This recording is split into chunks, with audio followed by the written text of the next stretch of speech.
So I'm going to talk about my main copter for a little bit here. I'm walking over to where I'm going to fly. I'm at Patsy Mink Park, and I just had too much McDonald's, which is probably why I'm making a video. So this is a kit that I purchased from AliExpress from the company LHI. It's the LHI QAV250 kit, but the frame, if you look at the arms, and you know what you're looking at, which I don't really, but I've seen this before.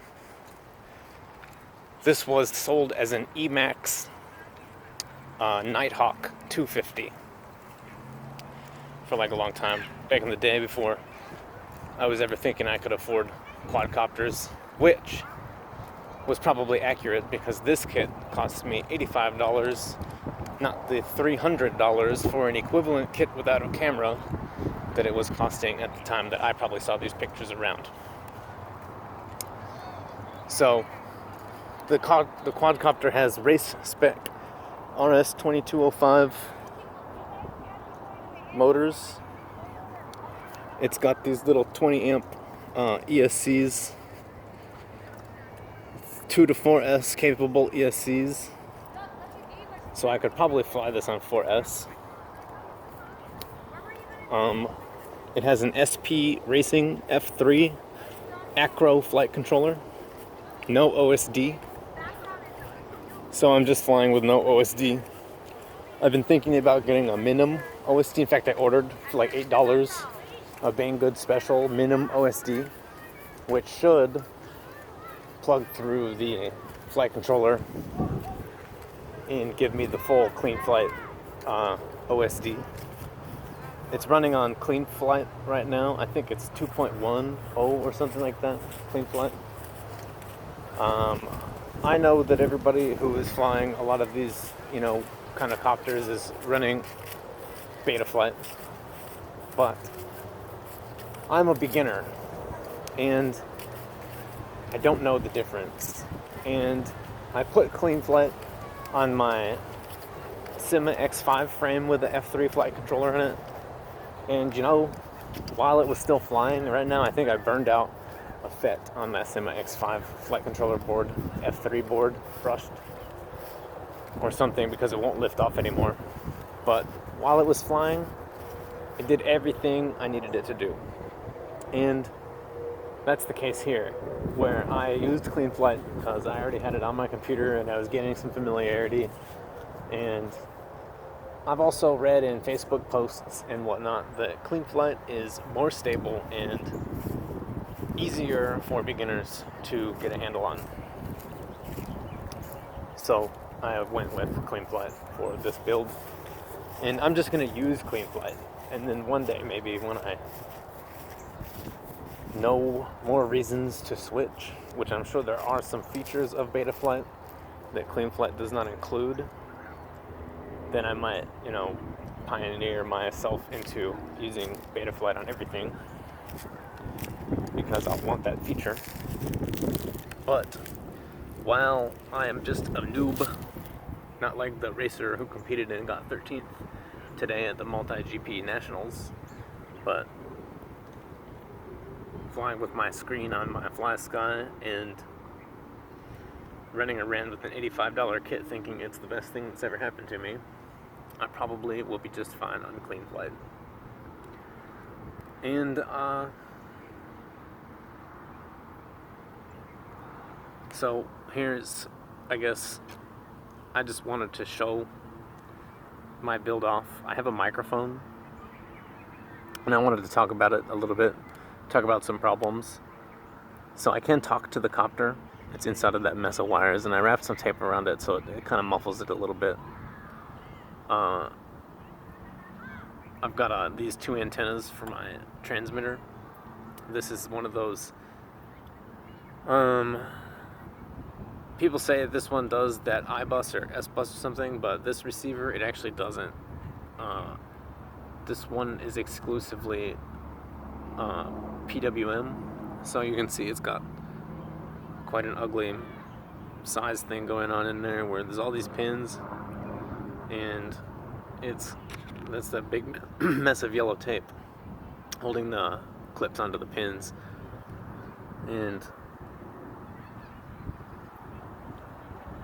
but it has the range that I need in this crowded area. Flying around Honolulu, there's lots of signal interference. So, and then my video transmitter, which is an interesting subject because I don't actually ever pick up my video signal where my video channel selector is located on my channel map. I usually pick it up a couple of channels away, and I usually pick it up across 3 or 4 channels. So I don't understand what's going on there if my transmitter is actually out of tune, which I guess it seems fairly likely. This is called a TS5828, I think is what it's called. It's about $10 for this little VTX. It's a 600 milliwatts.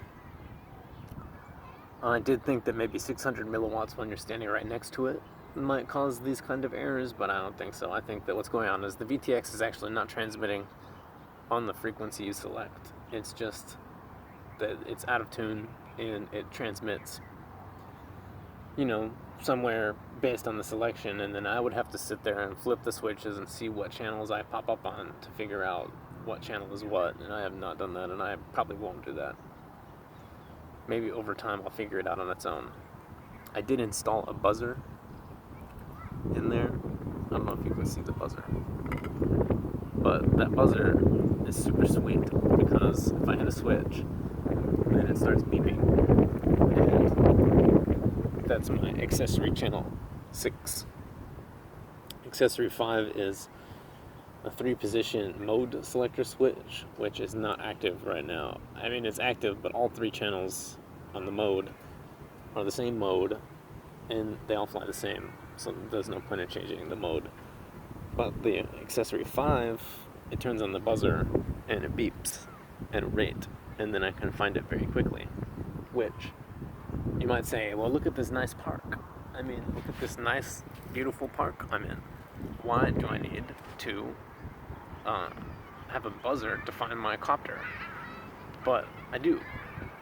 I don't, ever walk right directly at my copter. I always have to walk kind of a roundabout. It takes maybe an extra 10 seconds, maybe an extra minute, depending on the grass. And sometimes I've looked for even longer when I really don't know what's going on and I lose control of it. And if I have the buzzer, then I buzz it and I walk straight up to it immediately, and I never spend any extra time looking around.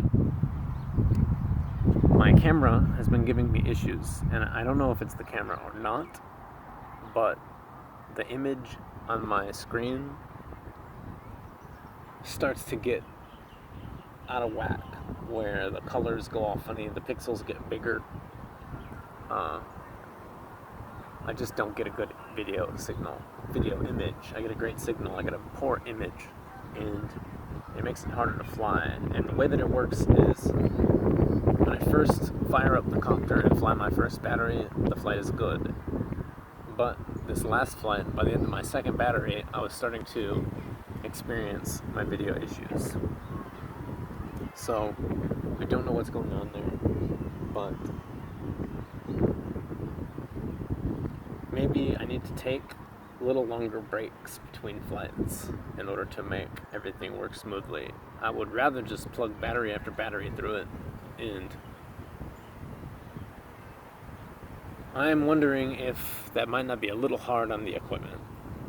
Some of the parts might not be able to take the constant use. They might not be designed for constant use. They might be designed for minimum weight and minimum size requirements. And maybe if I invested in some higher quality video equipment, then the weight would go up, the cost would go way up, but I'd be able to fly for longer periods of time without having image trauma. Another thing I don't know about is maybe the screen is causing the image trauma. So I did have confidence that my screen was goofy enough, and it would eventually go all the way to a black screen. So I don't know if you can see that I've drilled holes in the back of this thing because it gets so hot. And since I've done that, it hasn't crapped out on me, but I still get bad video. And it's hard to tell what's what because I could really be having heat issues all across my whole electronics. It needn't be isolated to a single piece of gear. So the other issue that I've been having is this DVR, the power connector right here. Sometimes it doesn't send any power and it quits recording halfway through a video, so I lose videos because the DVR turns off, which is really irritating. I just have a screen taped to my transmitter and it works pretty good. And maybe you see in my videos that I'm bent all over trying to keep the glare out of the screen, but I still want to have my screen, and I'm not ready for goggles. And the conditions I fly in, maybe you can see that there's kids over there and everything, and I just kind of like having my head able to be out of the game. And then also, I suck at it.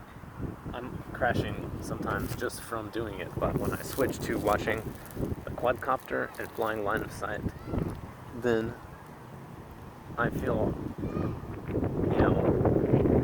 more capable when I don't have to try to wrestle some goggles off my head in order to make that happen. So, my blade took a hit here, and I was commenting in my other video that crashing at this park does not destroy as much blades as crashing at Sand Island Park or some of the other parks where the ground is much harder. You can see it's kind of muddy here. So the ground is so soft from the extra humidity and the extra vegetation that it's much more forgiving to my copters. And I really prefer flying at this park over the other park, any of the other parks. And this park has multiple settings, multiple places to fly because it's a huge park. And I was just over there flying in those trees over there. And now I'm going to come over here and I'm going to fly in these trees under here. And it's just really a pleasure to fly around these trees. And if you come here early in the morning, there's no kids anywhere, and there's a playground over yonder, and there's this soccer field, and there's just trees that come all the way around the field. And you can stand in the middle of the field and get pretty good signal, even with my equipment, all the way up through those trees, all the way around. And you can just fly in and out of those trees, all the way around, and all the way over here, and then out into the field. And everything is magnificent. And I can't believe how great it is. And there's my video.